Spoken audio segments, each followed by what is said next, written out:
কষ্ট না করলে আল্লাহর দিন বিজয়ী হবে না, বরং এজন্য আল্লাহ তো দিনকে বিজয়ী করবেনই করবেন, তবে আগে বান্দাকেও একটু পরীক্ষা করে তার মর্যাদা বাড়িয়ে দিবেন।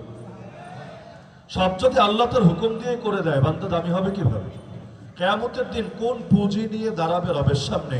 পুঁজি তো একটা না কিছু থাকার দরকার, না হলে কিয়ামতের দিন গিয়ে যদি বলি আল্লাহ এমনি এসেছে, কোনো পুঁজি নাই, কেমন হবে? আল্লাহ তো কোরআনে বলেছেন ওয়াতাজাওয়াদু, সফরে বের হবা তো আখিরাতের সফরে আগে পাথেও সংগ্রহ করে নিও, জাদেরা পাথেও সংগ্রহ করে নিও, কারণ পাথেও ছাড়া কেউ সফরে যায় না।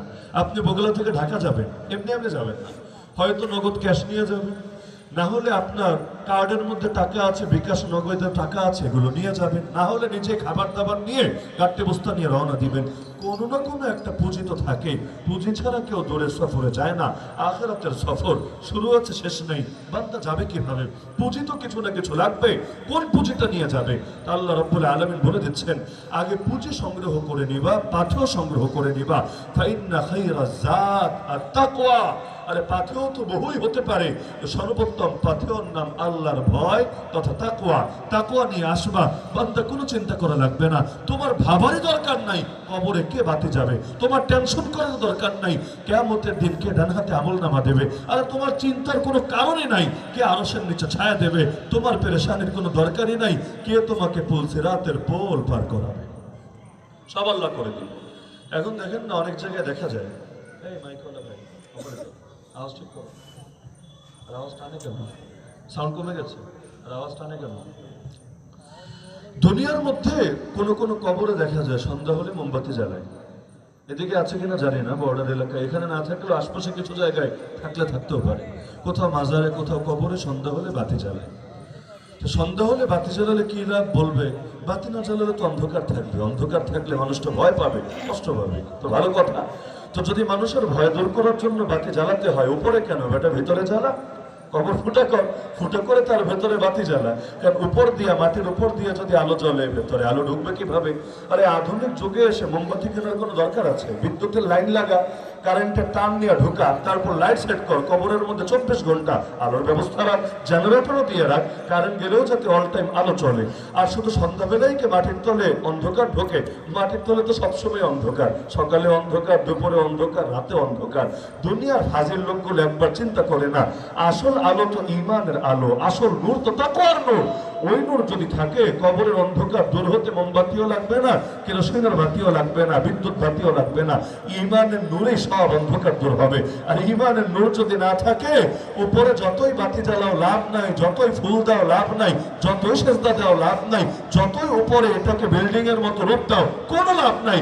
ভেতরে যদি দাউ দাউ করে আগুন জ্বলে, উপরে ফুলের মালা দিয়ে কি হবে? ভেতরে যদি জাহান্নামের আগুন জ্বলতে থাকে, কবরের আযাব হতে থাকে, উপরে আগুন জ্বলে তাকে কি মেসেজ দেওয়া হবে? বেটা ভেতরে জ্বলছিস দেখ, উপরেও আমরা আগুন জ্বালালাম, তুই যদি ভেতরে না জ্বলতে তোর উপরেরটা দিয়ে জ্বালায় দিতাম। এটা তো ফাইজলামি ছাড়া একটা কি? মানুষের ন্যূনতম কমন সেন্স যদি থাকে, এই হিন্দুয়ানি আদর্শ মুসলমান পালন করে কিভাবে? তাহলে ইসলাম দিয়েছেন আল্লাহ, ইসলামকে বিজয় করবেন আল্লাহ, সবই করেন আল্লাহ, আমরা তো কিছুই না। দুনিয়াতে খাওয়ান কে? আমরা তো অনেকে যখন মসজিদে নামাজ চলে, নামাজ ওই জামাতের টাইমটাও দোকান বন্ধ করতে পারি না। বিশেষ করে বাজারে মসজিদগুলোতে খেয়াল দিয়ে, এই যে বাংলা বাজার কি বিশাল এক বাজার, এদিকেও খুঁজলে আরো কত বাজার পাওয়া যাবে, বগুড়া ইউনিয়নেও বাজার আছে। যখন মসজিদে জামাত চলে, সবগুলো দোকানে শাটার লাগানো থাকে? থাকে না, খোলা থাকে। যারা দোকানটা খুলে রাখে, এদের যুক্তি কি? জামাতের নামাজে কয় মিনিট লাগে? 5 মিনিট, 10 মিনিট, কয় মিনিটে লাগে? এই 5-10 মিনিটের জন্য যে শাটার লাগাচ্ছ না, যুক্তি কি?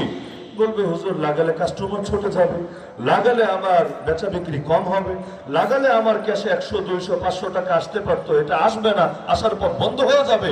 এই পাগলগুলোর কথা থেকে আপনি বুঝবেন খাওয়ায় যে আল্লাহ, রিজিকের মালিক যে আল্লাহ, বরকতের মালিক যে আল্লাহ, এটা ওরা ভুলে গিয়েছে। ওরা ভেবেছে আল্লাহকে নারাজ করে নামাজ না পড়ে যদি 10টা কাস্টমার ধরতে পারে, ও দুনিয়াতে বেশি খেতে পারবে। যদি 10টা কাস্টমার বেশি ধরতে পারে, দুনিয়া গাড়ি বাড়ি বেশি হবে। কিন্তু জানে না, আরে দুনিয়ায় টাকা থেকে খাবার আসে না, খাবার আসে যা তাকদীরে লেখা আছে তা থেকে। টাকা তোমার যতই থাকুক, কোনো উন্নতি আসবে না জীবনে যদি না তাকদীর সঙ্গ দেয় তোমাকে। রিজিকের মালিক তো একজনই, ওয়া মা মিন দাব্বাতিন ফিল আরদ ইল্লা আলাল্লাহি রিজকুহা। আমরা রিজিক নিয়ে এত টেনশন করি, পাখি কি করে? মাছ কি করে, বনের জন্তুরা কি করে? দুনিয়াতে চাকরি বাকরি তো আমরাই করি, আর কি করে? খেত খামার কৃষিকাজ থেকে শুরু করে যত কষ্টের কাজ আমরা করি, আর কে কি করে? আল্লাহ রাসূল বলেন, লাউ আন্নাকুম তাওয়াক্কালুনা আলাল্লাহি হাক্কা তাওয়াক্কুলি, আল্লাহর উপর যদি ভরসা করতে পারতা যেভাবে ভরসা করা উচিত, লা রাযাকাকুম কামা ইয়ারযুকুত তায়র, আল্লাহ তোমাদেরকে সেভাবে রিজিক দিতেন যেভাবে পাখিদেরকে রিজিক দেন। তাগদু খিমাসা ওয়া তারুহু বিতানা, সকালে বের হয় খালি পেটে, তো সন্ধ্যায় কখনো খালি পেটে ফেরে না, প্রতিদিন ফেরে সে ভরা পেটে। অথচ বেচারা চাকরিও নাই, ব্যবসাও নাই, খেত খামারিও নাই, রাজনীতিও নাই, চুরিও নাই, ডাকাতিও নাই, বর্ডারে 2 নম্বর ধান্দাও নাই, কিছুই নাই তার। তো নাই, তারপরও বেচারা একদিনও খালি পেটে থাকে না, ডেইলি ভরা পেটে ফেরে। ফেরেটা কিভাবে? তারে যে খাওয়ায় সেই তো আপনারে খাওয়াবে। তো পাখির রিজিকের মালিক আল্লাহ, আর আপনার রিজিকের মালিক কে? তো পাখির রিজিক দেন যিনি, আমার রিজিকও দেবেন তিনি। কপালে যা লেখা আছে তা আসবেই আসবে, পৃথিবীর কেউ পারবে না ঠেকিয়ে রাখতে। হালাল তরিকা অবলম্বন করলেও আসবে, আর হারাম তরিকা অবলম্বন করলেও আসবে। একটু বাড়বে না হারাম তরিকায় গেলে, একটু কমবে না হালাল তরিকায় সীমাবদ্ধ থাকলে। কারণ একটা দানা যতদিন বাকি থাকবে, আজরাইলেরও ক্ষমতা নেই জান কবজ করতে পারবে। আজরাইলকে খোদা নাকি? আজরাইলকে রব নাকি? আজরাইলকে সর্বশক্তিমান নাকি? আজরাইলের কাজ হলো আল্লাহ যে আদেশ দিবে সেই আদেশ বাস্তবায়ন করা। তো আল্লাহ তো রিজিক যা বরাদ্দ রেখেছে শেষ হয় নাই, বাকি আছে। তো আজরাইল আল্লাহর আদেশের বাইরে যাবে কিভাবে? তো যতদিন কপালে রিজিক বাকি আছে, মরার সুযোগই নাই। মাদ্রাসায় পড়লে রিজিক কম আসবে, স্কুলে পড়লে রিজিক বেশি আসবে, কে বলেছে আপনাকে? এই আকীদা ভেতরে থাকলে শিরিক আছে, এখনো ভেতরে শিরিক আছে। কপালে যা লেখা সেটা আসবে। একদিকে গালি দিবে, হুজুররা খালি খায় আর খায় আর খায়, মুরগির রান খায়, গরুর কলিজা খায়, এটা খায় ওটা খায়। আর যদি বলে তোমার বাচ্চারা মাদ্রাসায় দাও, না মাদ্রাসায় পড়লে খাবে কি? কেন একটু আগে না বললি হুজুররা খালি খায় আর খায়? একটু আগে বললি হুজুররা খায়, আর এখন বাচ্চারা দিতে রাজি না, খাবেটা কি? অদ্ভুত ব্যাপার। আগের কথা সত্য না পরের কথা সত্য? দুইটার যে কোনো একটা সত্য হলে অন্যটা তো মিথ্যা হবে। তো রিজিকের মালিক কে? আল্লাহ। আল্লাহ যদি মালিক হয় তাহলে আল্লাহর পক্ষ থেকে ডাক এসেছে। আরে ভাই মোবাইলে রিংটোন বলবে বলে, তো দুনিয়াতে যেমন রিংটোন বাজলে রিসিভ করার তারা অনুভব করি, রব্বুল আলামিন তো রিংটোন বাজায় প্রতিদিন 5 বার মসজিদের মাইক থেকে। এই যে মুয়াজ্জিন আযান দেয়, আযানটা তো নিজের থেকে দেয় না, সে মূলত ডাকটা দেয়, ঘোষণাটা দেয় রবের থেকে। আযান মানে ঘোষণা, মুয়াজ্জিন মানে ঘোষণা দাতা। সে ঘোষণা দেয় কার থেকে? রবের থেকে। তো দুনিয়ার মানুষের রিংটোন বাজলে তো ঠিকই রিসিভ করার জন্য পাগলা হয়ে যাও, এমনকি রিসিভ করতে না পারলে উল্টা কল ব্যাক করো। তো রব্বুল আলামিন যে রিং দেয় তোমাকে প্রতিদিন, রিসিভ করো না কেন? সারা দাও না কেন? এমনকি কখনো মিস হয়ে গেলে কাজা করো না কেন? কল ব্যাক করো না কেন? আরে ভাই তুমি সফলতা খুঁজতে খুঁজতে দেওয়া না পাগল হয়ে গেছো। সফলতা কোথায়? সফলতা কি চাকরিতে? সফলতা কি বিসিএসে? সফলতা কি রাজনীতিতে? সফলতা কি খাতখামারে? সফলতা কি পকেট মাইরে? আরে সফলতার খুঁজে সবাই পাগল। অথচ মুয়াজ্জিন ডেইলি 5 বার জোরে জোরে ডাক দেয় সফলতার দিকে, হাইয়া আলাস সালাহ, হাইয়া আলাল ফালাহ। সালাত মানে নামাজ, সবাই জানি। হাইয়া আলাস সালাহ মানে নামাজের দিকে আসো। এর পরের বাক্য কি? হাইয়া আলাল ফালাহ। ফালাহ মানে কি? ফালাহ মানে নামাজও না, ফালাহ মানে জিকিরও না, ফালাহ মানে তেলাওয়াতও না, ফালাহ মানে মসজিদও না, ফালাহ মানে সফলতা, ফালাহ মানে কামিয়াবি, ফালাহ মানে সাকসেস। তো প্রতিদিন ডাকে। আরে কোথায় খুঁজছো সফলতা? চাকরিতে সফলতা নাই, ব্যবসায় সফলতা নাই, দুনিয়াতে সফলতা নাই। আসল সফলতা যেখানে, তোমাকে আল্লাহর পক্ষ থেকে ডাকছি সেখানে। আরে জলদি আসো, সফলতা নিয়ে যাও আল্লাহর ঘর থেকে। এমনকি মসজিদে ঢোকার সময় কি বলে ঢুকতে হয়? আল্লাহুম্মা ইফতাহ লি আবওয়াব রাহমাতিক, হে আল্লাহ আমার জন্য আপনার রহমতের সব কয়টা দরজা খুলে দেন। বের হওয়ার সময় কিন্তু আর রহমতের দোয়া করে বেরোবেই না। বের হওয়ার সময় কি বলে বের হই? আল্লাহুম্মা ইন্নী আসআলুকা মিন ফাদলিক। মাশাআল্লাহ, বুগলার প্রায় সবাই জানে। হে আল্লাহ আমি তোমার কাছে তোমার অনুগ্রহ, অর্থাৎ রিজিক, এখানে অনুগ্রহ মানে রিজিক। হে আল্লাহ আমি তোমার কাছে তোমার রিজিক ভিক্ষা চাই। ঢোকার সময় ঢুকলো রহমতের দোয়া করে, বের হওয়ার সময় বের হলো রহমত চেয়ে না, কি চেয়ে? রিজিক চেয়ে। ঢুকলো রহমত চেয়ে, বের হলো রিজিক চেয়ে। কিছু বোঝা যাচ্ছে? কিছু বোঝা যাচ্ছে? কমন সেন্স থাকলে ঠিকই বুঝে আসবে যে আল্লাহর রহমতের দরজা দিয়ে ঢুকে রবকে সন্তুষ্ট করে রহমত প্রাপ্ত হয়ে এবার তার থেকে রিজিক চেয়ে বের হয়েছে। তো যে রিজিক আল্লাহর কাছে চেয়ে রিজিককে রহমতের ভেতর দিয়ে কবুল করিয়ে বের হয়েছে, ও রিজিক পাবে না তো কে রিজিক পাবে দুনিয়ার বুকে? রিজিকের মালিক যে, তারই তো সন্তুষ্ট করেছে। কোরআন খুলেন, আল্লাহ বলেন ওয়া'মুর আহলাকা বিস-সালাতি ওয়াসতাবির আলাইহা। হে নবী ফ্যামিলিকেও নামাজের আদেশ দেন, নিজেও নামাজের উপর জমে যান, অটল হন, অবিচল হন। লা নাসআলুকা রিজকা, আমি আল্লাহ রিজিক চাই না আপনার কাছে, নাহনু নারযুকুক, আমি রিজিক দিব আপনাকে। প্রথমে আদেশ দিলেন দুইটা। এক নম্বর আদেশ ফ্যামিলিকেও নামাজের আদেশ দিবেন। আদেশ বোঝেন, পড়লে ভালো হয় এটা আদেশ বলে না। আদেশ মানে হলো যেমন নবী বলেছেন সন্তানের বয়স যখন 7 হবে নামাজ পড়তে বলবা, 10 হলে পিটাবা, ওয়াদরিবুহুম আলাইহা ওয়া হুম আবনাউ 10 সিনিন। 10 বছরে নামাজ ফরজই হয় না, ছেলে হলে বালেগ হয় অন্তত 12 থেকে 15 বছরে। তাহলে 10 বছরে নামাজ ফরজই হয় নাই, তখনই বলা হচ্ছে নামাজ না পড়লে পিটাবা। বড় যখন ছোটকে বাধ্যতামূলক ভাবে কোনো কিছু করতে বলে এটাকে আরবিতে আদেশ বলে। পৃথিবীর মধ্যে কাউকে অনুরোধ করা ভিন্ন জিনিস, আবদার করা ভিন্ন জিনিস, প্রার্থনা করা ভিন্ন জিনিস, আর আদেশ করা ভিন্ন জিনিস। আরবিতে বলে কাউলুল কাইলি লিগাইরিহি আলা সাবিলিল ইস্তিআলাই ইফআল।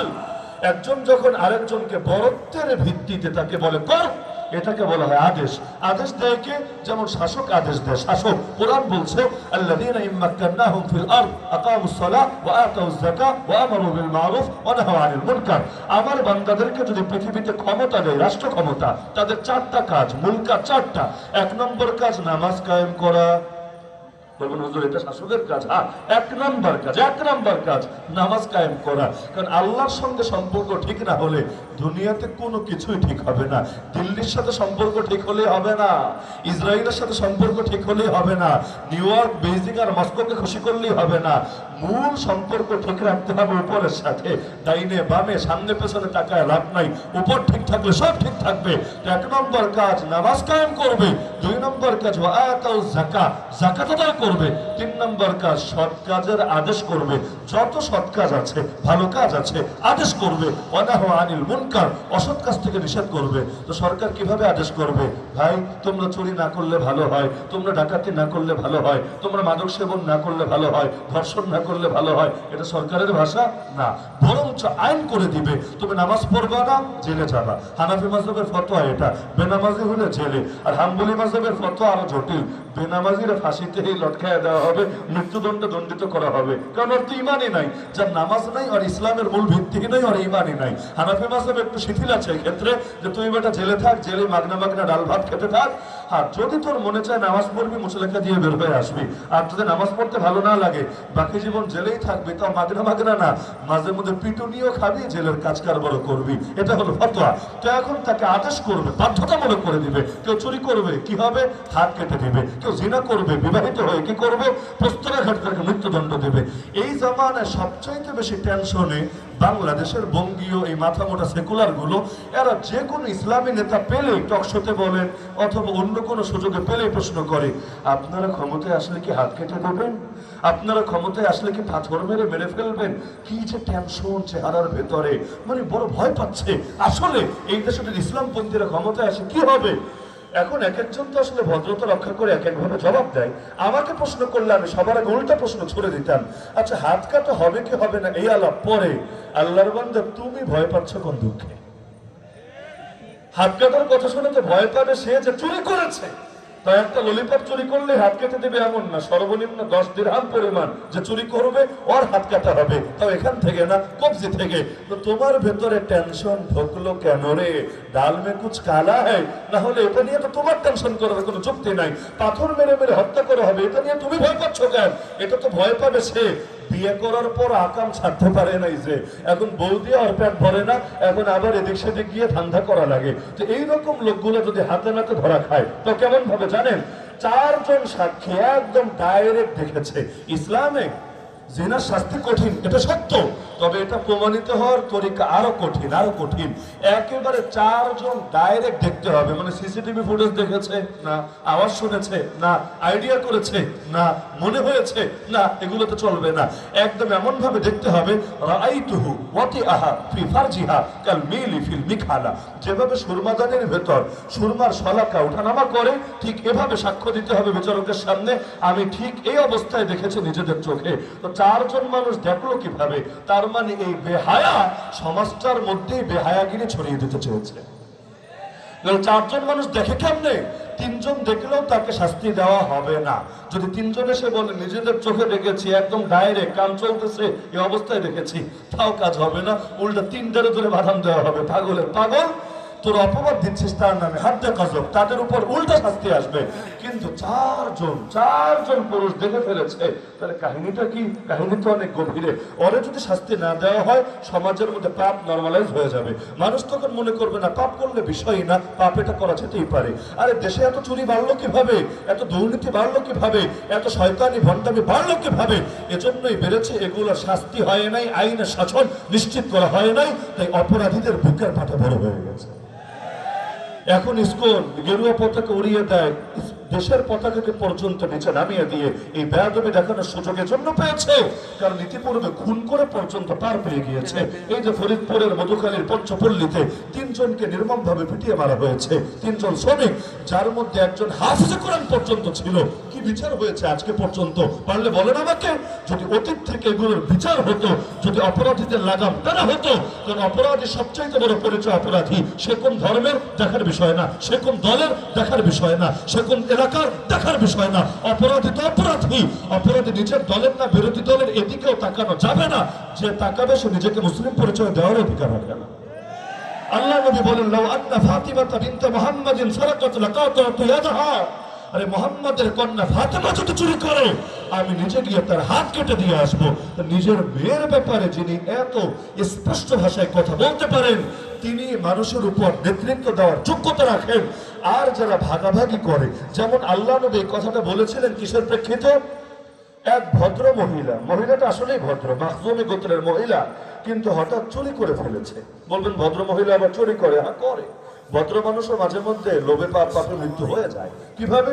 যেমন ধরেন বাংলাদেশে যখন অ্যাক্সিডেন্ট হয়, ট্রেন অ্যাক্সিডেন্ট হোক, বাস অ্যাক্সিডেন্ট হোক, প্রাইভেট কার অ্যাক্সিডেন্ট হোক, বাইক অ্যাক্সিডেন্ট হোক, দেখবেন অ্যাক্সিডেন্ট হতে দেরি, হয়তো আহত হয়েছে, হয়তো নিহত হয়েছে, কিন্তু তার পকেটের মোবাইলের মানিব্যাগ হাওয়া হতে দেরি না। আমার নিজের দেখা বহুত আছে। তাহলে এই যে মানুষগুলো, এমনও দেখেছি ট্রেনে কেটে দুই টুকরো হয়ে গেছে, এই মানুষটার মোবাইল মানিব্যাগ পর্যন্ত হাওয়া করেছে, লাস্টে বের করেই যাচ্ছে না আসলে তার আত্মীয় স্বজন কে, কোন এলাকার। অন্তত মোবাইলটা পাওয়া গেল, আজকাল একটু ঘাটাঘাটি করে বের করা যায়। মানিব্যাগ পেলো, অনেক সময় কারো কার্ডটা থাকে, কাউকে না কাউকে রিচ করা যায়, কারো পর্যন্ত পৌঁছা যায়। কিন্তু এত এতটা নিকৃষ্ট এরা, মরা মানুষটার পর্যন্ত তারা বাদ দেয় না, বরং তার জিনিসটা নিয়ে নেয়। হয়তো মরারটা আরো খুঁজেতে নেয় যে জিন্দা থাকলে বেটা তোর তো মোবাইলের দরকার আছে, মরে গেছিস তুই মোবাইল দিয়ে কি করবি? তুই কবরে সুখে থাক, আমি দোয়া করবো তোর জন্য, আর একটা আইফোন পেলে আমার লাভ হবে, তুইও শান্তিতে থাক, আমিও শান্তিতে থাকি। এই যে এত চুরি হয় রাস্তাঘাটে, এত প্রফেশনাল চোর নাই তো দেশে। প্রফেশনাল চোর কয়টা? রাস্তাঘাটে কি সারা বছর প্রতিটা দিন প্রতিটা মুহূর্তে উৎপেতে থাকে নাকি প্রফেশনাল চোররা? না। তাহলে চুরি করে কিভাবে? মানে সামনে যখন দেখে যে এখানে চুরি করলেও ধরা খাওয়ার সম্ভাবনা নাই, তারপরে ফেলে যায় কিভাবে? একটা বিবেক বলতে ব্যাপার আছে না তার। এইভাবে সামনে মাল পড়ে আছে, সে যায় কিভাবে? এখন সুন্দর মতো নিয়ে নেয় আর ভাবে আল্লাহর পক্ষ থেকে বিশেষ নেক নজর পড়েছে, নেয়ামত পড়েছে আমার উপরে। রাস্তাঘাটে যদি দেখে 50,000 টাকার বান্ডিল পড়ে আছে, কয়জন মানুষ আছে আমাকে বলেন এটা দেখেও সুন্দর মতো হেঁটে চলে যাবে? অথবা এটা পেয়ে আসল মালিককে খোঁজার চেষ্টা করবে? বলেন কয়জন আছে? বরং তো সবাই চিন্তা করবে এটা মনে হয় জিবরিল আমিন আমার জন্য দিয়ে গেছে, এটা আল্লাহ বিশেষভাবে কৃপা করেছে আমার উপর। এগুলো তো আমাদের চিন্তা ভাবনা। তাহলে ভালো মানুষও কখনো কখনো 2 নম্বরই করে ফেলতে পারে।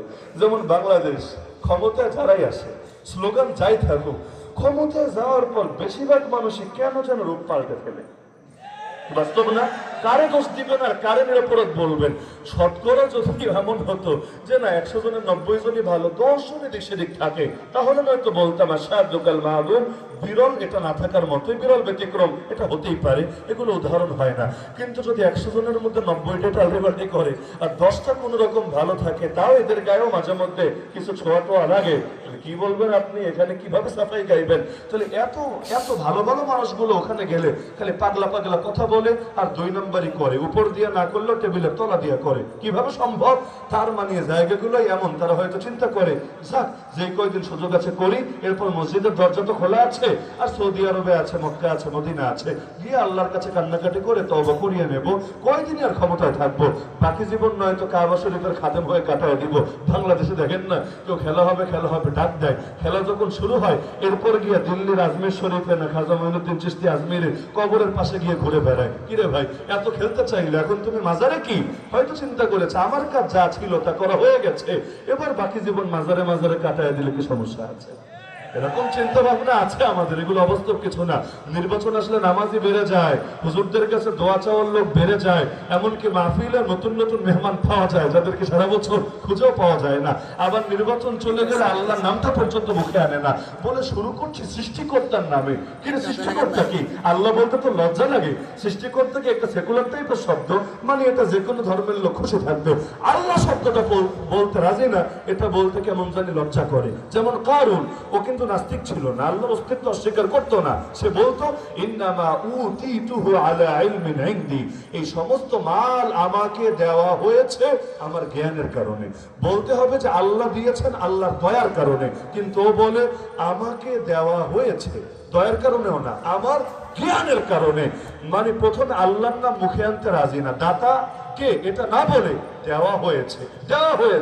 আবার আল্লাহর দয়া এটাও না, আমার জ্ঞানের কারণে, আমার এটার কারণে, আমার ওটার কারণে। নাউযুবিল্লাহি মিন যালিক। ফলাফল আল্লাহ তাকে তার বাড়ি সহ ধসিয়ে দিলেন জমিনের বুকে। তাহলে মাখজুমে গোত্রের ভদ্র এক মহিলা চুরি করে ফেলেছে, পরিমাণটা একটু বেশি, সবাই জানে, এবার হাত কেটে দেওয়া হবে। তা হাত যদি কাটা হয় তাও এ জায়গা থেকে দেখলেই তো সবাই বুঝবে যে এটা একটা চোর। তার জন্য লজ্জা, তার ফ্যামিলির জন্য লজ্জা, তার বংশের জন্য লজ্জা। ওই সময় বংশীয় বন্ধনটা বেশ মজবুত ছিল। বংশীয় বন্ধনের কারণে পর্যন্ত মানুষ অনেক পাপ থেকে বিরত থাকতো। যেমন মনে করেন কেউ যদি কাউকে খুন করে ফেলে, খুন করলে ইসলামে অনেক ধরনের শাস্তি আছে। এক নম্বর শাস্তি হলো প্রাণের বদলে প্রাণ, তুমি মেরেছো তোমারও মারা হবে।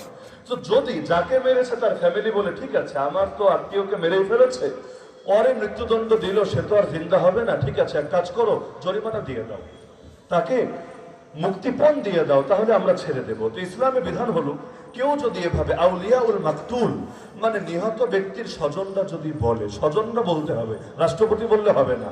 বাংলাদেশে এক জাহেলি আইন আছে, রাষ্ট্রপতির কাছে প্রাণ ভিক্ষা চাইলে প্রাণ ভিক্ষা দিতে পারে। পুরোটাই একটা শিরকি ধারা থেকে উঠে এসেছে। প্রাণ ভিক্ষা চাওয়া আবার কি জিনিস? কথাটাই তো শিরিক। আরে প্রাণ ভিক্ষা চাইলে একজনের কাছে চাইবে, তিনি কে? নবী বলেছেন চাইলে একমাত্র আল্লাহর কাছে চাইবা, সাহায্য প্রার্থনা করলে একমাত্র আল্লাহর কাছে সাহায্য প্রার্থী হবা। এমনকি সূরা ফাতিহা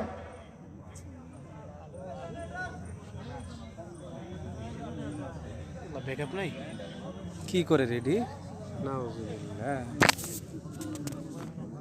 মানে ব্যাটারি রাখছে না ব্যাকআপের লাগি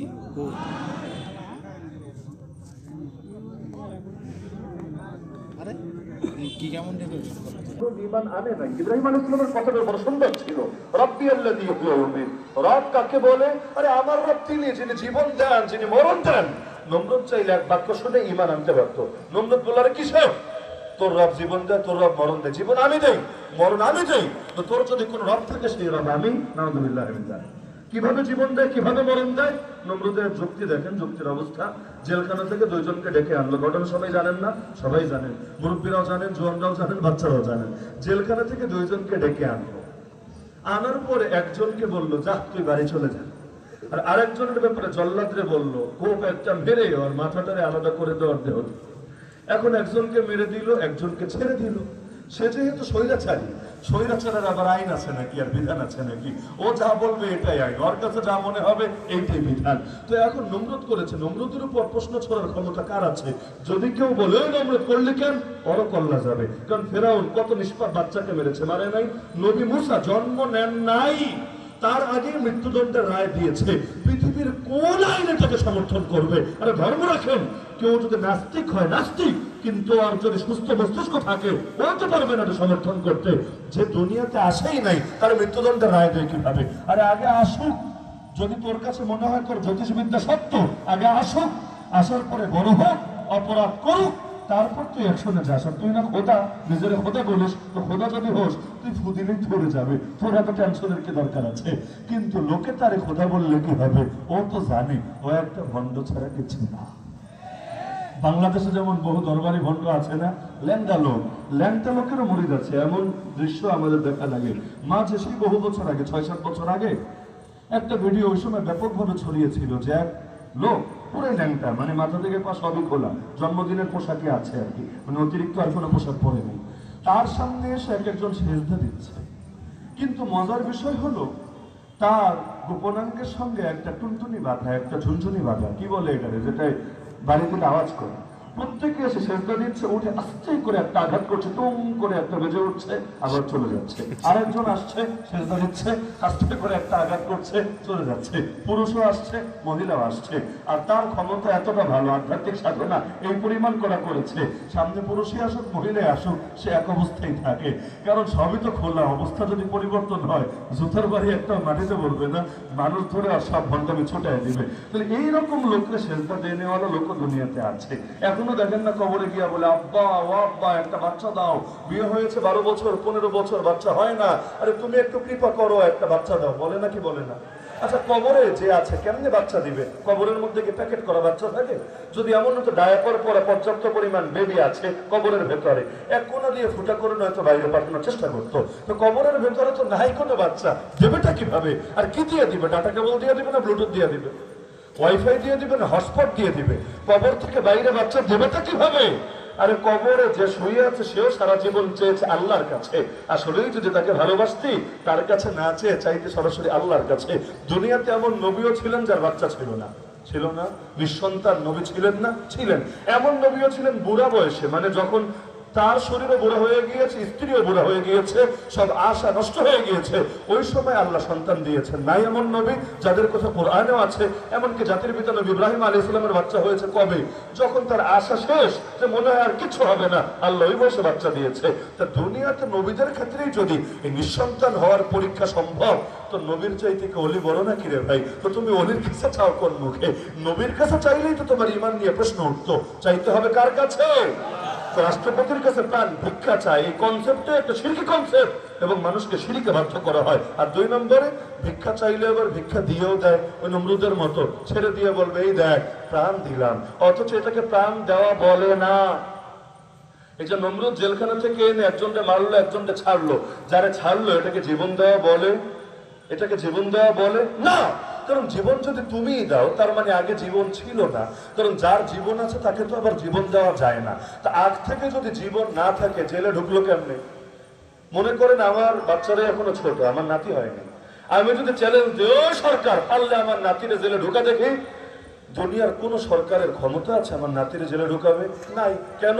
আমার নাতি জীবনপ্রাপ্ত হয় নাই, যার জীবনে আসে নাই তারা জেলে ঢুকাবে কিভাবে? তাহলে আগে না জীবন আসতে হয়, পরে না জেলে ঢুকাতে হয়। নমরুদ তো জেল থেকে বের করে আনলো, তাহলে সে জীবন দিল কিভাবে? জীবন তো আগ থেকেই ছিল, আর আগ থেকেই যদি থাকে সে কি করলো? সে তো কিছুই করে নাই, কিন্তু হুদাই ক্রেডিট নিল, ফাও ক্রেডিট নিল, কাজ করবে না কিন্তু ক্রেডিট নিবে, এগুলারই মুনাফিক বলে।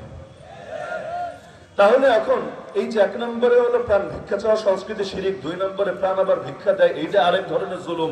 হ্যাঁ, কোন ব্যক্তি যদি তার ব্যাপারে মৃত্যুদণ্ডের রায় হয়, সে খুন করেছে, মৃত্যুদণ্ডের রায় হয়েছে, তার এই মৃত্যুদণ্ড মওকুফ করতে পারে একজনকে, তার স্বজন। যে মারা গিয়েছে তার স্বজন না। আর স্বজন কে কে হবে এটা ফতোয়ার কিতাবে আছে, যদি এ বেঁচে থাকে হবে, এ না থাকলে হবে। কিন্তু আউলিয়াউল মাকতুল, এই মাকতুল অর্থাৎ নিহত ব্যক্তির স্বজনরা যদি দাবি না ছাড়ে, রাষ্ট্রপতির 14 গোষ্ঠীরও ক্ষমতা নাই, দাবি ছেড়ে দেবে। আর যদি ছাড়ে, এই রাষ্ট্রপতির গলায় লাগাম লাগিয়ে হাজির করা হবে রব্বুল আলামিনের সামনে কিয়ামতের ময়দানে। কারণ যার অধিকার না সে মাফ করে কিভাবে? গালি দিল আমারে, তুমি মাফ করবে কিভাবে? অধিকার যার মাফও করবে সে, যার অধিকার না সে মাফও করতে পারে না। তাহলে এই যে নিহত ব্যক্তি স্বজনরা যদি মাফ করে তাহলে কি হয়? সেই ক্ষেত্রে তাকে মুক্তিপণ দিতে হয় 100টা উট বা তার সমপরিমাণ মূল্য। একটা উটের দাম কত হবে বর্তমান বাজারে? মাঝারি সাইজের উট ধরেন 5 লাখ, কম বেশি যাই হোক একটা বোঝার স্বার্থে 5 লাখ। মাঝারি সাইজ, একেবারে বেশি ছোট হলে হবে না, আবার একদম বেশি দামি যে একটার দাম 100 কোটি ওরকমও দরকার নেই, মাঝারি সাইজের একটা উট। তো এরকম উট 100টা, তাহলে একটার দাম যদি 5 লাখ হয় তাহলে হিসাব করেন 100টার দাম কত হবে। এখন এত টাকা কিভাবে দিব? আর কিডনি বেচলেও তো টাকা বের হবে না, কিডনি বেচলে আর কয় টাকা বের হয়? এখন যেমন পোলাপান বিয়ে করতে গেলে মোহরানা লেখে 2 কোটি 20 লাখ 50 লাখ। আরে 50 লাখ চোখে দেখেছিস জীবনে মোহরানা লিখলে যায়? বলে হুজুর এগুলো তো দেওয়া লাগে না, গলার কাটা হিসাবে রেখে দেওয়া হয়। মানে আমিও দিব না, আমার বউ চাইবে না, তবে ছাড়াছাড়ি যাতে না হয় এজন্য পরিমাণটা একটু বাড়ায় লেখা হয়। এই যে নিয়তের মধ্যে গলো ধরে বিয়ে করতে বলেছে কে? বিয়ে করবা কিন্তু মোহর দিবা না। কিয়ামতের দিন তো তুমিও ধরা খাবা আল্লাহর কাছে, বউ বাদী হবে তোমার বিপক্ষে। দুনিয়াতে যতই প্রীতি থাকুক না কেন, কিয়ামতের দিন মানুষ একটা নেক আমলের জন্য পর্যন্ত, আরে মা বলবে সন্তান রে আমি তো বিয়েই করি না, তুই আমার বাচ্চা হবে কিভাবে? ভাই বলবে ভাইকে, আরে আমি তো একা ছিলাম, আমার ভাই আসবে কোত্থেকে? যেদিন আপনজনটা পর্যন্ত বিপদে পড়লে এভাবে পোল্টি মারবে, আর সেদিন বউ মা বাপি যদি পোল্টি মারতে পারে সেখানে বউ আর কি? বউ তো দুনিয়ার মধ্যেও পোল্টি মারে, স্বাভাবিক ব্যাপার, অনেক ক্ষেত্রে মারে। আর সেখানে আখেরাতে বিপদে পড়লে মারবে না, কি গ্যারান্টি আছে? তো মোহরানা তাই লিখবে যা দিতে পারবে, আর যা দিতে পারবে না তা কোন দুঃখে লিখবে। তো বলছিলাম 100টা উটের দাম আপনি দিতে পারবেন? কে আছে এখানে দিতে পারবেন? কিন্তু খুন তো একটা করে ফেলেছে। বাংলাদেশে যত খুনি আছে কয়জন আছে দিতে পারবে? তো ইসলামী বিধান হলো আর দিয়াতু আলাল আকিলা, যে খুন করেছে দায়টা তার উপরে না, তার পুরো বংশের উপরে আসবে। বংশ ব্যবস্থা আমাদের দেশে দুর্বল, তবে আরব বিশ্বে এটা এমন মজবুত ছিল, ওরা উটের বংশ পর্যন্ত মুখস্থ রাখতো, মানুষের বংশ তো রাখতোই। আল্লাহ নবী সাল্লাল্লাহু আলাইহি ওয়াসাল্লামের জীবনী পড়েন, দেখবেন বংশের কত পুরুষ পর্যন্ত নাম পাবেন। মুহাম্মদ বিন আব্দুল্লাহ বিন আব্দুল মুত্তালিব বিন হাশিম বিন আব্দে মানাফ বিন কুসাই বিন কিলাব বিন মুররা বিন কাব বিন লুয়াই বিন গালিব বিন ফিহর বিন মালিক বিন নিজার বিন কিনানা বিন খুজাইমা বিন মুদরিকা বিন ইলিয়াস বিন মুজার বিন নিজার বিন মাআদ বিন আদনান, কোন পর্যন্ত? আদনান পর্যন্ত একেবারে সহিভাবে সংরক্ষিত। আর আদনানের পরে আদম আলাইহিস সালাম পর্যন্ত ওটা নিয়ে বিভিন্ন মতামত আছে, যার কারণে ওটা না বলে উত্তম, না বলে উচিত। কিন্তু আদনান পর্যন্ত এই যে এত পুরুষের বংশ, বিন মানে হলো বাবা, মোহাম্মদ পুত্র, মোহাম্মদ বিন আব্দুল্লাহ মানে আব্দুল্লাহর পুত্র মোহাম্মদ, আবার বিন আব্দুল মুত্তালিব মানে আব্দুল মুত্তালিবের পুত্র আব্দুল্লাহ। অথচ আপনি তো ষষ্ঠ পুরুষের নামই জানেন না। কয়জন জানেন? দাদার নাম জানেন? হ্যাঁ ভালো। পরদাদার নাম, দাদার দাদার নাম, দাদার দাদার দাদার দাদার নাম কয়জন জানেন? আমাদের দেশে বংশীয় ধারাটা একটু দুর্বল, এটা স্বাভাবিক। আরব বিশ্বে মজবুত ছিল, বংশের উপর দায় আসতো যে তোদের সবাইকে মিলে এবার জরিমানা দিতে হবে। খুন করলো কয়জন? জরিমানা দিতে হবে কয়জনকে? পুরো বংশের সবাইকে। সবার মাথার উপর তো আসমান ভেঙে পড়বে, কিন্তু না দিয়ে উপায় নেই, সবাই মিলে দিবে। দেওয়ার ফল কি হবে বুঝতে পারেন? দেওয়ার ফল কি হবে বুঝতে পারেন? তা কি আর 100 বছরেও যাতে এই বংশের কেউ ভুলেও খুনাখুনি না করে, এজন্য ওরাই প্রয়োজনে রশি দিয়ে বেঁধে রাখবে, তবুও খুনাখুনি করতে দিবে না। কারণ অপরাধ করবে একজন আর জরিমানা দিতে হবে সবাইকে। বাংলাদেশে বংশ বাদ দেন, এটা যদি দলের উপর চাপানো যায় না, যে তোর দলের কেউ যদি খুনাখুনি করে তাহলে পুরো দলের সবাই মিলে জরিমানা দিবে, তাহলে দেখবেন খুনাখুনি 1 মাসের মধ্যে বাংলাদেশ থেকে নেই হয়ে গিয়েছে, ভয়ের কারণে। তো এখন তো আমাদের হালত হলো এমন যে অপরাধ করে তারই ধরি না, আর তার বংশ আর তার খানদান ধরে দূরের কথা। তো দুনিয়াতে এরকম হয়। তো এখন মাখজুমি গোত্রের সেই মহিলা তো চুরি করেছে, কিন্তু হাত কাটলে তার জন্য লজ্জা, তার ফ্যামিলির জন্য লজ্জা, তার খানদানের জন্য লজ্জা। এখন সবাই ভাবলো মহিলাটা তো ভালো, আসলে চোর না, করে ফেলেছে। তো এখন কি করা যায়? তারা ভাবলো নবীর কাছে সুপারিশ করি, ইয়া রাসূলুল্লাহ, ইয়া হাবিবাল্লাহ, একটু অপরাধের শাস্তিটা শিথিল করা যায় না? হ্যাঁ শাস্তি দেন, সমস্যা নাই, কিন্তু হাত না কেটে অন্য কিছু করেন। কিন্তু নবীর কাছে সুপারিশ নিয়ে যাবে কি? বুকের পাশে তো থাকা লাগবে। সবাইকে সবার সামনে কথা বলতে পারে? মোগলের ইউনিয়নে মানুষ আছেন ধরেন 1 লাখ, সবাইকে গিয়ে দেশের প্রধানমন্ত্রীর সঙ্গে দেখা করতে পারবেন? এখন তো প্রধানমন্ত্রীই নেই, ধরেন প্রধান উপদেষ্টা, প্রধান উপদেষ্টার সঙ্গে গিয়ে দেখা করতে পারবেন? আবার দেখা করে গিয়ে মনের কথাটা বলতে পারবেন? পারবেন না। তো এখন কে বলবে নবীর কাছে? তারা চিন্তা করলো এটা নাতিই ভালো পারবে, অন্য কেউ পারবে না। দাদা নাতির সম্পর্ক মজবুত থাকে। আল্লাহ নবীর এক নাতির নাম ছিল উসামা, নবীর পালক পুত্র যায়েদ, যায়েদ রাদিয়াল্লাহু আনহু পুত্রের নাম উসামা। সে উসামারে গিয়ে বলল, উসামা তুমি একটু যাও না, নবীর কাছে সুপারিশ করো। আরে মারলে মারুক, শাস্তি দিলে দেখলে হাতটা যাতে না কাটে, না হলে একটা ট্যাগ লাগবে, একেবারে চির কলঙ্ক হয়ে থাকবে পুরো বংশের জন্য। উসামা রাদিয়াল্লাহু আনহু চাচ্ছিলেন না, কিন্তু মুরব্বীরা বারবার বললেন কিভাবে না করা যায়। তিনি বললেন ঠিক আছে, আমার কাজ সুপারিশ করা, করে দেখি, নবী রাখবেন কি রাখবেন না সেটা নবীর একান্ত ইচ্ছা।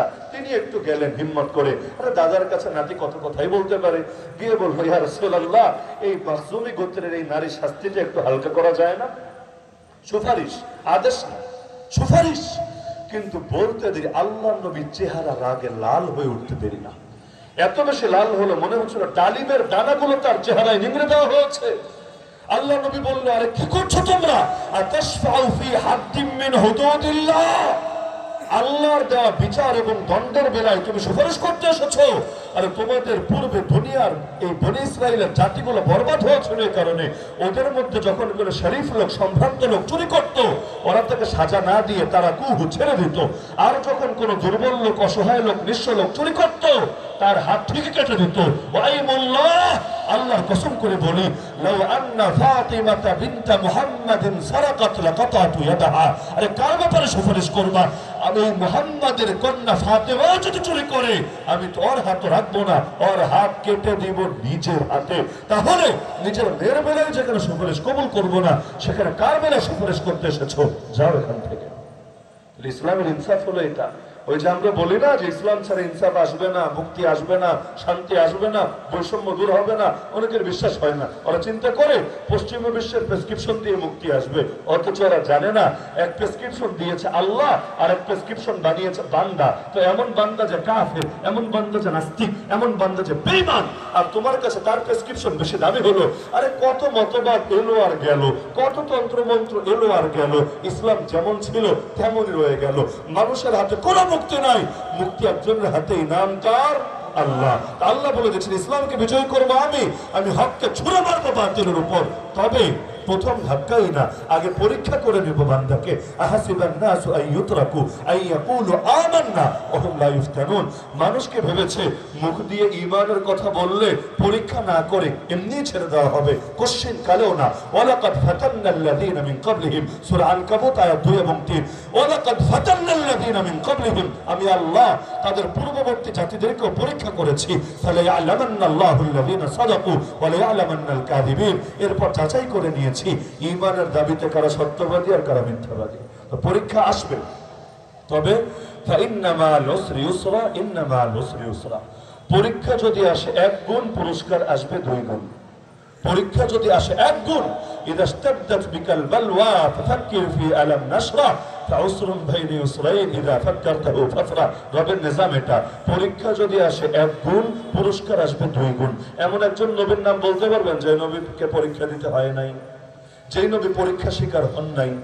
সর্বযুগে সর্বশ্রেষ্ঠ মহামানব মুহাম্মদুর রাসূলুল্লাহ, সবাই বলেন সাল্লাল্লাহু আলাইহি ওয়াসাল্লাম। তিনি নিজের ব্যাপারে বলেন, উযিতু ফিল্লাহি মা লাম ইউযা আহাদ। আল্লাহর পথে আমাকে এত বেশি কষ্ট দেওয়া হয়েছে যত বেশি কষ্ট কোনোদিনও কোনো মানুষকে দেওয়া হয়নি। ওয়ালাকাদ উখিফতু ফিল্লাহি মা লাম ইউখাফ আহাদ। আল্লাহর পথে আমাকে এত বেশি ভয় ভীতি দেখানো হয়েছে যত বেশি ভয় ভীতি কোনোদিনও কোনো মানুষকে দেখানো হয় নাই। বুখারী শরীফে লম্বা হাদিস আছে, তাইসা আব্দুদ দিনার ওয়া আব্দুদ দিরহাম ওয়া আব্দুল কাতিফা ওয়া আব্দুল খামিসা ইন উতিয়া রাদিয়া ওয়া ইন লাম ইউতা সাখিতা তাইসা ওয়া তাসা ওয়া ইযা শিকা ফালাম তাকাশা তুবা লিআবদিন আখিযিন বিইনানি ফারসিহি ফি সাবিলিল্লাহ أشعث رأسه مضرة قدماه إن كان في الحراسة كان في الحراسة وإن كان في الساقة كان في الساقة إن استأذن لم يؤذن له وإن شفع لم يشفع। আল্লাহ নবী বলেন, আরে স্বর্ণ মুদ্রা, রৌপ্য মুদ্রা, ওই জামানার টাকা পয়সা, স্বর্ণ মুদ্রা আর রৌপ্য মুদ্রার গোলামরা ধ্বংস হোক। সুন্দর সুন্দর পোশাক আর সুন্দর সুন্দর চাদরের গোলামরা ধ্বংস হোক। যাদের অবস্থা হলো পেলে মহা খুশি, না পেলে আল্লাহর উপর মহা বেজার, মহা অসন্তুষ্ট। আরে তারা বিপদে পড়লে বিপদ থেকে বের হতে না পারুক, ওদের পায়ে কাঁটা ঢুকলে কাঁটাটাও বের করে আনতে না পারুক। কেমন বদদুয়া দিচ্ছেন নবী? ওরা বিপদে পড়লে বিপদ থেকে বের হতে না পারুক, পায়ে কাঁটা ঢুকলে কাঁটা বের করতে না পারুক, ওরা ধ্বংস হোক, ওরা বরবাদ হোক। তবে সুসংবাদ ওই বান্দার জন্য যে আল্লাহর পথে নিজের ঘোড়ার লাগাম ধরে রয়েছে, তার অবস্থা এমন, আরে সে জিহাদের ময়দানে থাকতে থাকতে মাথার চুলগুলো উস্কো খুস্কো, পা তার ধুলো মলিন, কেউ তাকে দাম দেয় না। কখনো পাহারায় রেখে দেয়, সে পাহারায় বসে থাকে। কখনো বাহিনীর পেছনে পেছনে রাখে, সে পেছনে পেছনেই পড়ে থাকে। সে অনুমতি চাইলেও কেউ তাকে অনুমতি দেয় না, সে সুপারিশ করলেও তার সুপারিশ কেউ কবুল করে না। দুনিয়ার বুকে তার কোনো দাম নাই, কিন্তু আল্লাহর কাছে বড় দামি, বড় সম্মানী। সুসংবাদ তার জন্য। তাহলে দামি হতে হবে আল্লাহর কাছে না বান্দার কাছে? আল্লাহর কাছে দামি হলে আল্লাহ বান্দার কাছেও দামি বানায় দিবে। আর যদি আল্লাহর কাছে দামি না হয়ে বান্দার কাছে দামি হয়, আল্লাহ নিজেই ওরা লাঞ্ছিত করে ছাড়বে। ক্ষমতা পাওয়া মানেই, পয়সা পাওয়া মানেই ইজ্জত পাওয়া না। বাংলাদেশে একটা আয়াতের ভুলভাল বা আংশিক বিকৃত অনুবাদ হয়। কুলিল্লাহুম্মা মালিকাল মুলক তুতিল মুলকা মান তাশা ওয়া তানজিউল মুলকা মিম্মান তাশা। হে আল্লাহ, তুমি রাজাধিরাজ, তুমি যারে চাও ক্ষমতা দাও, যার থেকে চাও ক্ষমতা ছিনায় নাও। এটা দিয়ে বলে দেখ আল্লাহই তো দিয়েছে ক্ষমতা, তার মানে আল্লাহ খুশি আছে আমাদের উপর। তা আল্লাহ তো নমরুদকেও ক্ষমতা দিয়েছে, আল্লাহ তো ফিরআউনকেও ক্ষমতা দিয়েছে, আল্লাহ তো কারুনকে সম্পদ দিয়েছে, তা আল্লাহ খুশি আছে তাদের উপরে। আরে আল্লাহ কখনো দেয় ভালোবেসে, কখনো দেয় ঢিল হিসাবে। যেমন ক্রস ফায়ার দেওয়ার আগে ওই এক্সট্রা জুডিশিয়াল কিলিং হলে বলে আর যা যা তোরা ছেড়ে দিলাম, ভাগ দৌড়তে তাড়াতাড়ি যা, যদি তাড়াতাড়ি যেতে পারিস মারবো না, না হলে মারবো। বেচারা ভাবে আমার ছেড়ে দিয়েছে, দৌড় একটা দেয়, পেছন থেকে এমন ভাবে গুলি করতে থাকে আর তার বডিটাই ঝাঁঝরা হয়ে যায়, লাশ হয়ে সেখানে লুটিয়ে পড়ে, স্পট ডেড হয়ে যায়। সে ভেবেছে ছেড়ে দিয়েছে, আসলে ছেড়ে দেয় নাই, একটুখানি ছাড় দিয়েছে তাকে আরো কঠিন ভাবে ধরবে বলে। রব্বুল আলামিন ছাড় দেন, এটা হাদিসে আছে, বুখারীর হাদিস, ইন্নাল্লাহা লা ইউমলি লিয-যালিম, নিশ্চয়ই আল্লাহ জালেমকে ঢিল দেন, জালেমকে ছাড় দেন, হাত্তা ইযা আখাযাহু, যেদিন ধরেন, এমন ধরেন, লাম ইউফলিতহু, তখন আর মোটেও ছাড়েন না। এর পরিণতি সবার সামনে আছে। আল্লাহ তাআলা জালেমকে কখনোই ছাড়েন না, তবে সাময়িক ঢিল দেন। দুনিয়াতে যত মানুষ আমরা আছি, যত মানুষ, আমাদের প্রত্যেকের জন্য জান্নাতেও জায়গা আছে, জাহান্নামেও জায়গা আছে, দুই জায়গায় জায়গা আছে। অনেকের যেমন দুই জায়গায় বাড়ি থাকে না, বাংলাদেশেও বাড়ি থাকে, কলকাতায়ও বাড়ি থাকে, যাতে করে ম্যানকা চিপায় পড়লে বর্ডার ক্রস করে ওই বাড়িতে যেতে পারে। না হলে আগ থেকে যদি বন্দোবস্ত না করা হয়ে থাকে তাহলে যায় কিভাবে, পুলিশ বিএসএফ এর হাত থেকে বাঁচায় কিভাবে? ইন্ডিয়ায় তো ট্রেনে চড়তে গেলেও আইডি কার্ড শো করা লাগে, ট্রেনে চড়বেন আইডি কার্ড শো করা লাগবে, টিকিট কাটবেন আইডি কার্ড শো করা লাগবে। বড় দেশ তো, এখানে আপনার প্রয়োজনীয় কাগজপত্র, হয়তো পাসপোর্ট, না হলে আপনার আইডি কার্ড, কিছু না কিছু একটা দেখানোই লাগবে। তা আল্লাহর বান্দারা বুক ফুলে হাঁটে, বড় বড় পার্টিতে যায়, মিটিং করে, কিভাবে করে? যদি না থেকে বন্দোবস্ত থাকে, অবশ্যই আছে কিছু না কিছু। তা দুনিয়াতে যেমন অনেকে সেকেন্ড হোম বানায় রাখে, তো আল্লাহ তাআলা আমাদের জন্য, আমাদের আসল বাড়ি তো দুনিয়া নাই, আমরা লিখি স্থায়ী ঠিকানা বগলা, এটা ভুয়া। স্থায়ী ঠিকানা আবার দুনিয়ার কোনো জায়গা হবে কিভাবে? স্থায়ী ঠিকানা অস্থায়ী। স্থায়ী তো সেটাকে বলে যার লয় নাই, যার ক্ষয় নাই, যার নাশ নাই, যার ধ্বংস নাই। আরে কোন জিনিস এমন যার লয় ক্ষয় নাই? বগলার লয় ক্ষয় নাই, আমার নিজের লয় ক্ষয় নাই, আমার ঘর বাড়ির লয় ক্ষয় নাই, সবই তো স্থায়ী। দুনিয়ার স্থায়ী কি? স্থায়ী শব্দটা অস্থায়ী। তো রব্বুল আলামিন আমাদের জন্য স্থায়ী বাড়ি বানিয়েছেন কোথায়? বাপের বাড়িরই তো স্থায়ী বাড়ি বলে নাকি? আরে বাপের বাড়ির স্থায়ী ঠিকানা লেখেন না। আপনি মনে করেন গুলশান বনানী ধানমন্ডি গিয়ে ফ্ল্যাট কিনলেন, লিখবেন বর্তমান ঠিকানা গুলশান, স্থায়ী ঠিকানা বগলা। এটাই তো করে। কেন? নিজের বাপের ভেটে বাড়ি যেটা, সেটাকে মানুষ নিজের স্থায়ী ঠিকানা বলে। আমাদের সবার বাপকে, সবার বাপ আব্বা আদম আলা নবিয়িনা ওয়া আলাইহিস সালাম, আলহামদুলিল্লাহ আমরা সবাই নবীর সন্তান, সবাই, আমি আপনি সবাই নবীর সন্তান, সবার গায়ে নবীদের রক্ত প্রবাহিত। এই যে আদম আলাইহিস সালাম আমাদের সকলের বাবা, নাকি বান্দরের নাতিপুতি কেউ আছেন এখানে? ডারউইনিজমে বিশ্বাসী কেউ আছেন নাকি? এগুলো মুসলমানকে খাওয়াতে পারবে না। তো আপনারা কেউ বান্দরের সন্তান না, আপনারা কেউ হনুমানের সন্তান না। এগুলো যারা লিখেছে ওরা হতে পারে। যেমন ধরেন শিক্ষামন্ত্রী যারা ছিল ইতিপূর্বে, নওফেল ছিল, আরো যারা যারা ছিল, দীপমণি ছিল, একইভাবে যারা বইপত্রগুলো লেখার সঙ্গে জড়িত ছিল, শাহ জাফর ইকবাল ছিল, ওরা যারা ছিল, তারা যদি বলে তারা বান্দরের সন্তান, আমাদের আপত্তি নাই। ঠিক আছে, তোমরা বান্দরের সন্তান, তোমরা হনুমানের সন্তান, তোমরা শিম্পাঞ্জির সন্তান, ওরা যেভাবে খাঁচায় থাকে তোমরাও খাঁচায় থাকো, কোনো আপত্তি নাই। তবে আমরা নিজেদের বেলায় এটাই মানতে রাজি, আমরা নবীর সন্তান। তো সেই নবীর প্রথম বাড়ি কোনটা জানেন না সবাই? প্রথম বাড়ি কোনটা? জান্নাত। জান্নাত থেকে এসেছেন, আবার জান্নাতে গিয়েছেন, আসাও জান্নাত থেকে, যাওয়া জান্নাতে। মাঝখানে সফরে এসেছেন, নেমেছেন এশিয়ার বুকে, আমাদের কপাল, নেমেছেন এশিয়ার বুকে, শ্রীলঙ্কার পাহাড়ে, আবার চলে গিয়েছেন রবের সান্নিধ্যে। তো যেহেতু বাপের বাড়িকে স্থায়ী ঠিকানা বলে, তাহলে আমাদের সবার স্থায়ী ঠিকানা কোনটা? মাশাআল্লাহ, সবার স্থায়ী ঠিকানা জান্নাত। আর দুনিয়া দারু মান লা দার লাহু ওয়া মালু মান লা মাল লাহু ওয়া লা ইয়াজমাউ মান লা আকল লাহু। দুনিয়া হলো তার বাড়ি যার আসল বাড়ি নাই, দুনিয়া তার মাল যার আসল মাল নাই। শুধু দুনিয়ার জন্য জমা করে তারা যাদের আকল বুদ্ধি বলতে কিছু না। জান্নাত থেকে এসেছে, আবার জান্নাতে যাব, সেটাই আমাদের বাড়ি। রবের সাথে কথা বলে এসেছি, আবার রবকে গিয়ে সরাসরি এই চোখ দিয়ে দেখবো। কথা বলে এসেছি কিভাবে? কোরআনে আছে, আল্লাহ প্রশ্ন করেছেন, আমরা জবাব দিয়েছি। প্রশ্নকর্তা আল্লাহ, জবাবদাতা আমরা এই পাপীরা। আল্লাহ জিজ্ঞাসা করেছেন, আলাস্তু বিরাব্বিকুম, আমি কি তোদের রব না? আমরা বলেছি বালা, অবশ্যই আপনি আমাদের রব। ওই উত্তরটাই আসলে মন থেকে দিয়েছে কিনা ওটা যাচাই করার জন্য দুনিয়াতে পাঠিয়েছেন। এই কারণে মরতে দেরি, কবরে রাখলে আবার একই প্রশ্ন, কিরে মান রব্বুকা, তোর রবকে বল দেখি। আগে তো একবার বলে এসেছি, আবার যাচাই করছে, তোর রবকে বল দেখি। যদি আল্লাহকে রব হিসাবে আসলে ধরে রাখতে পারে, বলবে রব্বি আল্লাহ। আর আমার রবকে, এটা আবার জিজ্ঞাসা কি আছে? আমার রব আল্লাহ, আল্লাহ ছাড়া আর কেউ আমার রব হতে পারে না। ব্যাস, এই তো সফলতা শুরু হয়ে গেল, যে সফলতার কোনোদিনও শেষ হবে না। আমল করবেন কয়দিন? 60 বছর, 70 বছর? জান্নাতে থাকবেন কয়দিন? 600 বছর, 6000 বছর? অনেকে বলে আল্লাহ 10 গুণ দেয়। আচ্ছা, আল্লাহ যদি সব ক্ষেত্রে 10 গুণ দেয়, তাহলে 60 বছর আমল করলে 600 বছর জান্নাতে থাকবেন, 601 নম্বর বছর কান ধরে বের করে দেওয়া হবে। এটাই না যুক্তির কথা? অথচ জান্নাতে একবার ঢুকবেন, কোনোদিন আর বের হবেন না।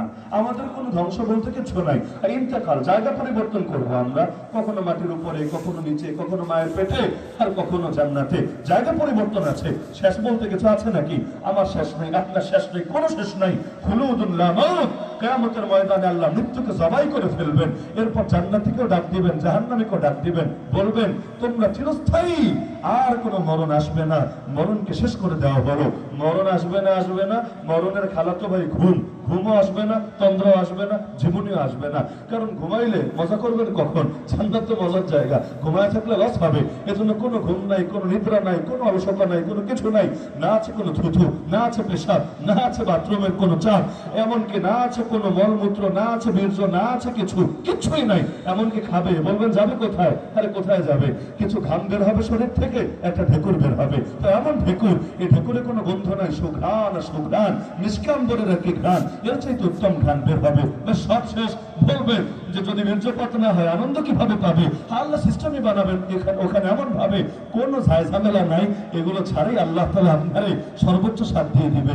দুনিয়া নিয়ে মানুষ পাগল, দুনিয়ার পাগলিদের পেছনে ঘুরতে ঘুরতে, আরে কতজন গিয়ে ডিপ্রেশনে ভোগে, কতজন গিয়ে সুইসাইড করে। আরে বলো, তুই যদি জানতি তোর জন্য মহান রব জান্নাতে কি প্রস্তুত করে রেখেছে, তাহলে এই পচা গান্ধা এদের পেছনে ঘুরে ঘুরে জীবনটা শেষ করতে না, বরং ছটফট করতি, কবে রব ডাক দিবে আর তোরে নিয়ে জান্নাতে ঢুকায় দিবে। তাহলে দুনিয়া আবার কারবার। এমনকি জান্নাতের সৌন্দর্য কল্পনা করা সম্ভব নেই। যে চিরকাল ধরে আপনারা শুনে আসছেন হুর হবে এমন, 70 ধাপ কাপড় পরলে ওই কাপড় অতিক্রম করে, চামড়া অতিক্রম করে, গোশত অতিক্রম করে, হাড্ডি অতিক্রম করে, হাড্ডির ভেতরে শ্বাস আর মগজ পর্যন্ত দেখা যাবে। দুনিয়াতে যদি এভাবে দেখা যায়, এটা যে আসলে সুন্দর হয়, এটা কল্পনা করা সত্যিকার আছে বলে। রাত 3টার সময় ধরেন ঘরের বাইরে গেলেন, কারেন্ট নাই, বাংলাদেশে তো কারেন্ট কমই থাকে, বিদ্যুৎ নাই, বাইরে গেলেন, গরম লাগছে, হঠাৎ দেখলেন সামনে এমন কেউ এসে দাঁড়িয়েছে, ওর একেবারে হাড্ডির ভেতরের মগজ, শ্বাস দেখা যাচ্ছে, ভেতরে যা আছে নারী নক্ষত্র সব দেখা যাচ্ছে। আপনি তো প্যান্ট ভিজাতে ভিজাতে, লুঙ্গি ভিজাতে ভিজাতে উল্টে পালাবেন, এমনকি হাড় দুর্বল হলে জায়গায় স্ট্রোক করবেন। এটাকে আল্লাহ নবী বলছেন সৌন্দর্যের উপমা হিসাবে, এটা যে সুন্দর এইটাই তো ধরে না আমাদের মাথায়। জান্নাতের আল্লাহ তেমন কিছু বলেনই নাই, কারণ জান্নাত যে কি জিনিস সেটা বোঝার ক্ষমতাই আমাদের নাই। যেগুলো টুকটাক বুঝবো এমন কিছু আইডিয়া আল্লাহ দিয়েছেন, তাও তো মাথায় ধরে না। হুর যদি দুনিয়াতে থুতু ফেলতো, আরে পারফিউমও লাগতো না, আতরও লাগতো না, খুশবুও লাগতো না, চিরকাল ওই সুবাসে সুবাসিত হয়ে থাকতো। যদি দুনিয়াতে উকি দিত, চাঁদও লাগতো না, সূর্যও লাগতো না, টাকা পয়সা খরচ করে এই বাল্বও জ্বালানো লাগতো না, তার রূপের আলোয় চিরকাল আলোকিত হয়ে থাকতো। ওই রকম 72 হুর যখন আপনার বউ, আর কি চিন্তা আছে? এখন আবার এটা শুনে মহিলারা আবার রাগ করেন না, বাংলাদেশে এমন নজরও আছে, হুজুরের কাছে প্রশ্ন এসেছে, হুজুর এমন কোন দোয়া বা আমল শিখিয়ে দেন যে আমল করলে জান্নাতে সতীন মুক্ত থাকা যাবে।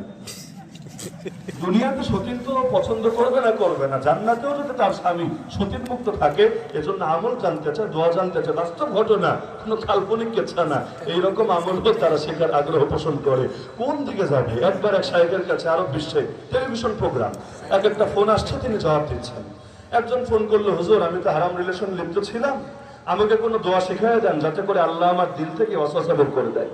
হুজুর বলেন ঠিক আছে, নবীর এই দোয়াটা পড়বা, যে দোয়ার অর্থ হলো হে আল্লাহ আমার চোখে নূর দেন, আমার দিলে নূর দেন, আমার অন্তরে নূর দেন, আমার একেবারে প্রতিটা অঙ্গে প্রত্যঙ্গে, মাথায়, সামনে, পেছনে, ডানে বামে, উপরে নিচে সব জায়গায় নূর দিয়ে পরিপূর্ণ করে দেন, হে আল্লাহ আমাকে নূর দিয়ে দেন। এভাবে বিস্তারিত নবীর দোয়াটা শোনালেন। এই দোয়া বেশি বেশি পড়বেন, আল্লাহ অন্তর থেকে ওয়াসওয়াসা বের করবেন। এবার সেই লোক মহা অস্থির হয়ে বলল, হুজুর আমারও তো বড় পেরেশানিতে ফেলাইয়া দিলেন। কিভাবে? হুজুর আমি যার রিলেশনে পড়েছিলাম তার নামই তো নূর, আর আপনি নূরের দোয়া শিখাই দিলেন। কি এমন আজব দুনিয়া, যে দুনিয়াতে এমন প্রশ্ন হয় যে প্রশ্নের জবাব দেওয়াটা মুশকিল হয়ে যায়। তো যে প্রসঙ্গে বলছিলাম যে ইসলাম দিয়েছেন যিনি, ইসলামকে বিজয়ী করবেন তিনি। আমাদের কাজ কি? আমাদের কাজ একটা, শুধু তার হুকুমটা মেনে চলা। করবেন তিনি, আমরা কিচ্ছু করবো না, শুধু তার হুকুমটা মেনে চলা। রিজিক দেবেন তিনি, চাকরি বাকরি ব্যবসা বাণিজ্য কেন করব? তিনি করতে বলেছেন বলে ওসিলা গ্রহণ করতে বলেছেন করব। আরে বাচ্চা, তার বাচ্চা দুনিয়াতে যিনি দিয়েছেন খাবারও তিনি দিবেন। বউ দুনিয়াতে যে আপনার জন্য তাকদিরে লিখে রেখেছেন রিজিকও তিনি দিবেন। এখন সন্তানটা বিয়া দেয় নেই ভয়ে, খাওয়াবে কি বউরে? বাচ্চা নেয় নেই ভয়ে, আরে এত বাচ্চা হলে খাওয়াবো কিভাবে? অথচ সবকিছুর মালিক আল্লাহ। তো ইসলামও দিয়েছেন যিনি, বিজয়ীও করবেন তিনি। এজন্য আল্লাহ বলেন হককে ছুড়ে মারি বাতিলের উপরে, হকের আঘাতে বাতিল চূর্ণ বিচূর্ণ হয়ে যায় এবং বাতিল লেজ গুটিয়ে ফেলায়। আজকের দুনিয়া ইসলাম আন্তর্জাতিকভাবে বিজয়ী নাই, আন্তর্জাতিকভাবে দূরের কথা, রাষ্ট্রীয়ভাবেই তো বিজয়ী নাই। 1757 থেকে আজ 2024 11 নভেম্বর, এক সেকেন্ডের জন্য ইসলামকে বিজয়ী হতে দেওয়া হয় নাই। এমনকি 1947 দেশভাগ হয়েছিল যখন, হিন্দুস্তান আর পাকিস্তান দুই দেশ, আমরাও তো তখন পাকিস্তান। তো যখন দেশভাগ হয় ওই সময় স্লোগান দিয়েছিল কি, পাকিস্তান কা মতলব কিয়া লা ইলাহা ইল্লাল্লাহ। শুনতে কত সুন্দর, পাকিস্তান কা মতলব কিয়া, উর্দু তো টুকটাক বুঝেন সবাই। পাকিস্তান কা মতলব কিয়া লা ইলাহা ইল্লাল্লাহ। অথচ 47 থেকে 71 কেন, 47 থেকে 24, এক সেকেন্ডের জন্য সেই লা ইলাহা ইল্লাল্লাহকে বিজয়ী করা হয় নাই। কতজন আসে আর যায়, কিন্তু গায়রুল্লাহর গোলামি আর ছাড়তে পারে না, ইসলামকে বিজয়ী করার আগ্রহ কেউ দেখাতে পারে না। সুতরাং মন ভাঙার কোনো কারণ নাই, যদিও সময়টা দীর্ঘ হয়েছে। ইসলামকে আগেও বিজয়ী করেছেন যিনি, আগামীতেও বিজয়ী করবেন তিনি। তবে আগে তিনি পরীক্ষা করেছিলেন যাদেরকে, তারা পরীক্ষায় পাশ করেছে। আর এই সময় এসে পরীক্ষা করছেন আমাদের যাদেরকে আমরা পরীক্ষায় ফেল করেছি। ফেল তো যারা ফেল করে তাদেরকে পুরস্কার দেয় না, যারা পাস করে তাদেরকে পুরস্কার দেয়। মাদ্রাসায় পড়লে শুধু এলেম পায় না, অনেকে আছে এসখানে 6 বছর 8 বছর 10 বছর পরে, আরে পুরো হাফেজ হবে দূরের কথা, আধা হাফেজই হতে পারে না। অনেকে আছে পড়তে পড়তে, আরে সেও পড়ে, মায়ও খরচ করে, উস্তাদরাও মেহনত করে, এলেম ঢোকেই না, আরবি ভাষাটাই শিখতে পারে না। কেন? অনেক সময় দেখা যায় সবই তো ঠিক আছে, কিন্তু অন্তরটাকে গুণামুক্ত করতে পারে নাই। অন্তরটা গুণা দিয়ে ভরে গেছে, কলঙ্কযুক্ত হয়ে গেছে, অন্ধকারে আচ্ছন্ন হয়েছে। তো এলেমটা আলো অন্ধকারের সঙ্গে মিশ্রিত হবে কিভাবে? পবিত্র জিনিস অপবিত্র জিনিসের সঙ্গে যুক্ত হবে কিভাবে? তো আমরা যদি যোগ্য হই, আল্লাহ দিয়ে দিবে, আল্লাহ দিয়ে দিবে। আল্লাহ নবী যে সময় ইসলাম কায়েম করেছিলেন, মুসলমানের সংখ্যা কয়জন ছিল? কয়জন? আজকে মাহফিলে যে কয়জন আছেন তার বহুভাগেরও কম। 13 বছর দাওয়াতে 1000 লোক কালেমা পড়েন, 1000 লোক। আর মদিনায় সব মিলিয়ে কয়জন মুসলমান ছিল? কিন্তু আলহামদুলিল্লাহ এই কয়জন দিয়ে আল্লাহ ইসলামকে বিজয় করে দিল। বদরে ইসলামের এত বড় বিজয় আসলো, এত বড় বিজয়, অথচ মুসলমান কয়জন? 313 জন। তরবারি কয়টা? মাত্র 2টা। তারপর বিজয়ী করলেন কে? আল্লাহ। আর আজকে বাংলাদেশে মুসলমান 13-14 কোটি, তবুও পতিতালয় বন্ধ হলো না, তবুও মদের বার লাইসেন্স দিয়ে খুলে রাখা হলো, মুসলমানকে পর্যন্ত মদের বার থেকে দূরে রাখা গেল না, সিনেমা হল দিয়ে দেশ ভরে গেল। কিছু করার নাই, এখন তো পকেটে পকেটে সিনেমা হল, এটাকে পর্যন্ত নিয়ন্ত্রণ করার কোনো অপশন খোলা নেই। এমনকি দেখা যাচ্ছে প্রতিটা ক্ষেত্রে ইসলামকে খালি মাইনাস আর মাইনাস আর মাইনাস বিচার হয়, ইসলাম দিয়ে না। সভ্যতা সংস্কৃতি চলে, ইসলাম দিয়ে না। শিক্ষা সিলেবাস প্রণীত হয়, ইসলাম দিয়ে না। অর্থনীতি চলে, পুরোটাই সুদ দিয়ে, পুরোটাই সুদ দিয়ে। আজও পর্যন্ত স্বাধীনতার 53 বছরে সুদ মুক্ত করা গেল না। নবীর পরে নবী নাই, সংসদে আইন চাই, এই স্লোগান দিতে দিতে মুখে ফেনা উঠে যাচ্ছে, তবু একটা আইনে বাস্তবায়ন করা যাচ্ছে না যে নবীর পরে নবী হতে পারে না। আর নবীর পরে যারা নবী কাউকে বিশ্বাস করে তারা মুসলমান হতে পারে না। সুতরাং কাদিয়ানি অমুসলিম, তারা মুসলিম পরিচয় ব্যবহারের কোনো যোগ্যতা এবং নৈতিক অধিকার রাখে না। এই কথাটাই স্বাধীন দেশে পর্যন্ত 53 বছরে ওদেরকে বোঝানো গেল না, একটা আইন প্রণয়ন করা গেল না। ভাবতে পারেন কি পরিমাণ ব্যর্থতার ভেতরে আছি, কি পরিমাণ লজ্জার গ্লানি আমাদের কাছে আছে। সুদ আপনি খান না আমি খাই না, তাতে কি? এই যে 1.5 লাখ টাকা মাথা পিছু ঋণ, 1.5 লাখেরও বেশি, এর মধ্যে বড় একটা অংশ আছে সুদ। সুদ তা আমি তো খেলাম না, আপনি তো খেলেন না, সুদের দায় আমার কাছেও চাপিয়ে দেওয়া হলো। কেন? যতদিন রাষ্ট্র সুদের উপর চলবে, প্রতিটা নাগরিককে সুদের দায় কাঁধে নিয়েই চলতে হবে। আর গজব যখন আসবে, রাষ্ট্র আবার কি জিনিস? রাষ্ট্রের চোখ কই, মাথা কই, হাত কই, পা কই? গজব যখন আসবে, এই মানুষ সবার উপরে আসবে। গজবে ধ্বংস হতে চান না দুনিয়ায় আল্লাহর নিয়ামত পেয়ে বাঁচতে চান? তো যদি বাঁচতে চান, পরীক্ষায় পাশ করতে হবে, আল্লাহর পরীক্ষায় বিজয়ী হতে হবে। নিজের জান আর মাল আল্লাহর কাছে বিক্রি করে দিতে হবে। কারণ আল্লাহ আসমান জমিন ফাও সৃষ্টি করেন নাই, আল্লাহ যে জন্য সৃষ্টি করেছেন ওই উদ্দেশ্যকে নিজের মধ্যে ধারণ করতে হবে।